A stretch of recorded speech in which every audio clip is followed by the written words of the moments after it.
नमस्कार विद्यार्थी मित्रांनो, मी मोरे प्रतिभा प्रकाश. मित्रांनो, आज आपण सुलभ भारती इयत्ता 5वी या पाठ्यपुस्तकातील कविता क्रमांक 15 नदीचे गाणे या कवितेचा अभ्यास करणार आहोत.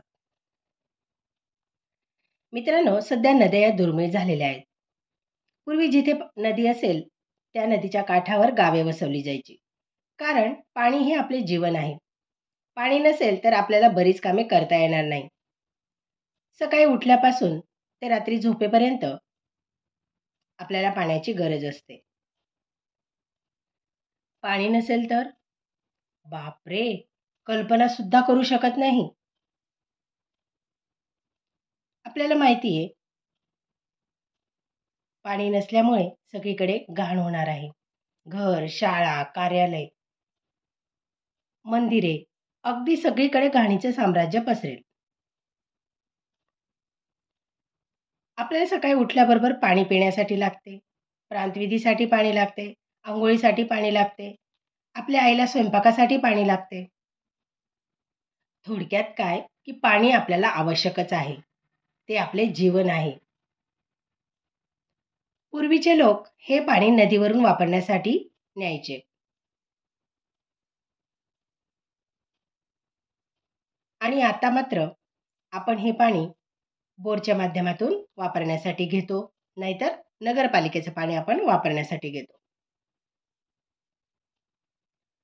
पूर्वीच्या काळी लहान मुले, मोठी माणसे ही सर्व नदीवर जायचे. तिथे अंघोळी करायचे, पोहण्याचा आनंद घ्यायचे.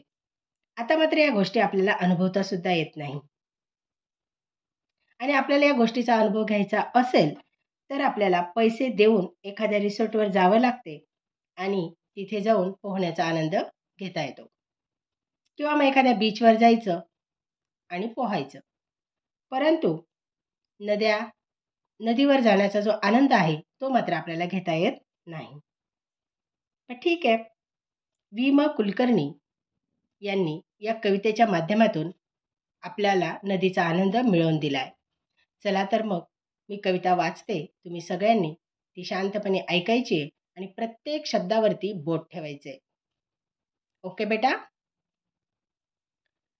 दरी दरीतून वनावनातून झुळझुळ मी वाहत येते. दरी दरीतून वनावनातून झुळझुळ मी वाहत येते. मी मंजूळ गाणे गाते, मी मंजूळ गाणे गाते. मी पुढेच धावत जाते, मी पुढेच धावत जाते. बघितलं विद्यार्थी मित्रांनो, नदीचा उगम हा उंच अशा पर्वतावरून होतोय. तुम्ही चित्र पाहत असाल तर त्या चित्रामध्ये पहा, किती उंच डोंगर आहे आणि तिथून नदीचा प्रवाह आपल्याला दिसतोय.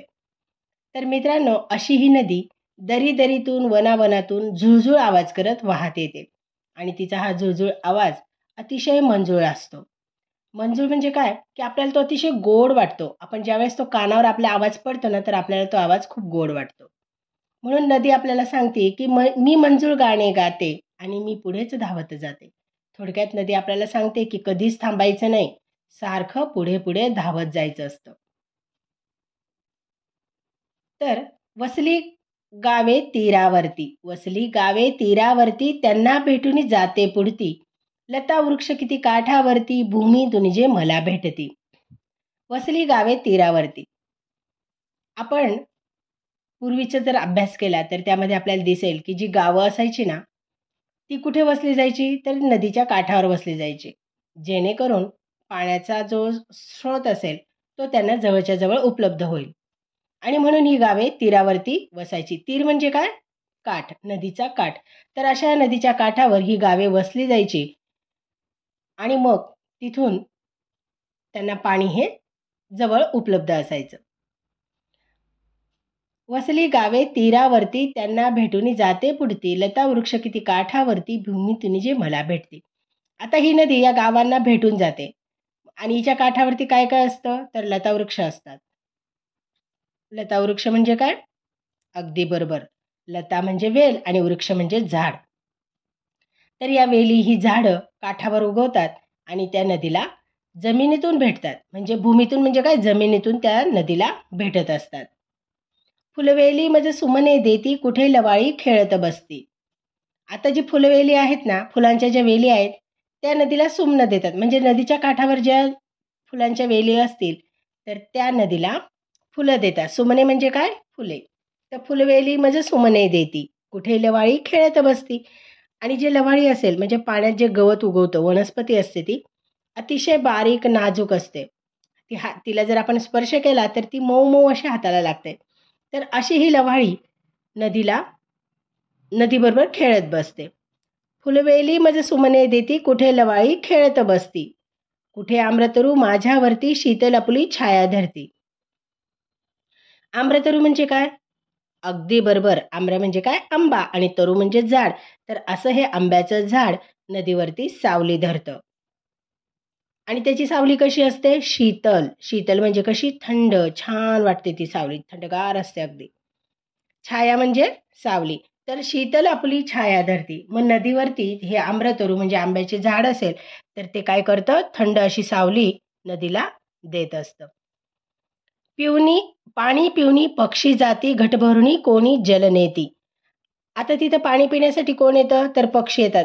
तुम्ही जर चित्र व्यवस्थित बघितलं ना बाळांनो, तर तुम्हाला दिसेल चित्रामध्ये पहा कसे पक्षी उडतायत वरती. मग हे आकाशात उडणारे पक्षी खाली नदीकडे येतात, पाणी पितात आणि पुन्हा भुरकन उडून जातात. घटभरुणी कोणी जल नेती, गुरे वासरे जवळी येती, मुले खेळती लाटांवरती. पहा, पक्षी पाणी पिऊन गेले जात आहेत, येत आहेत आणि काही स्त्रिया दिसत आहेत बघा, 2 स्त्रिया दिसत आहेत खाली तुम्हाला नदी चित्रात पहा, चित्रात तुम्हाला त्या स्त्रिया दिसत आहेत. एक स्त्री आपल्या डोक्यावरती घट म्हणजे माठ, पाण्याचा माठ किंवा मातीचे भांडी असतात, ती त्याला घट म्हणतात किंवा माठ म्हणतात. तर तो तिने आपल्या डोक्यावर घेतलाय आणि जी दुसरी एक स्त्री दिसतीये, ती खाली पाणी भरतीये. तर तिच्या हातात बहुतेक स्टीलचा हंडा असणार आहे. तर या अशा वेगवेगळ्या धातूच्या भांड्यांनी ही लोकं पाणी भरून आपल्या घरी नेत असतात. गुरे वासरे जवळ येती आणि बघा तिकडे एक काका दिसतायत, शेतकरी काका, ते आपल्या गुरांना पाणी पाजतायत. त्याच्यानंतर इकडे खाली चित्र बघा तुम्ही.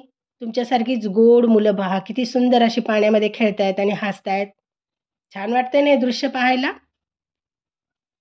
मुले खेळती लाटांवरती आणि ही मुलं मग त्या पाण्यामध्ये, नदीच्या प्रवाहामध्ये खेळतायत आणि तिथे ज्या लाटा उत्पन्न होत आहेत, त्या लाटांवरती आपला आनंद व्यक्त करतायत. मी कोणाची? मी सर्वांची. नदी म्हणते आपल्याला की मी कोणाची आहे? तर मी सर्वांची आहे. मी कोणा एकाची नाही. कारण नदी कुठलाच भेदभाव करत नाही. ती गुराढोरांना पण जवळ येऊ देते, माणसांना जवळ येऊ देते आणि मुलांनाही जवळ येऊ देते. ती असं म्हणते का की तुम्ही लहान आहात, तुम्ही येऊ नका, तुम्ही मोठे आहात, तुम्ही माझ्याकडे येऊ नका. ती जातीभेदही मानत नाही, वर्णभेदही मानत नाही आणि कुठलाही भेद न मानता ती सगळ्यांना आपल्याजवळ येऊ देते. म्हणून नदी म्हणते मी कोणाची? तर मी सर्वांची, बांधूनही मज नेणाऱ्यांची. आता जे कोणी नदीचं पाणी घेऊन जात असतील, म्हणजे बांधून नेत असतील, तर त्यांचे सुद्धा मी आहे. मी कोणालाच नाही असं म्हणत नाही. जेथे जाईन तेथे फुलवीन बाग मनोहर आनंदाची. मी जेथे जाईन तेथे बाग आनंदाची फुलवणार आहे. म्हणजेच काय, की नदीच्या काठावरती जे शेती असेल किंवा इतर काही गोष्टी असतील, तर त्या सगळ्यांना ती आनंद देणार आहे. मनोहर म्हणजे काय? सुंदर असा आनंद ती आपल्याला देत असते आणि म्हणून ही नदी ही आपल्या सर्वांची आहे. तिचा आनंद आपण सर्वांनी घेतला पाहिजे. ओके बेटा, समजली Kavita? Okay, bye, take care, have a nice day.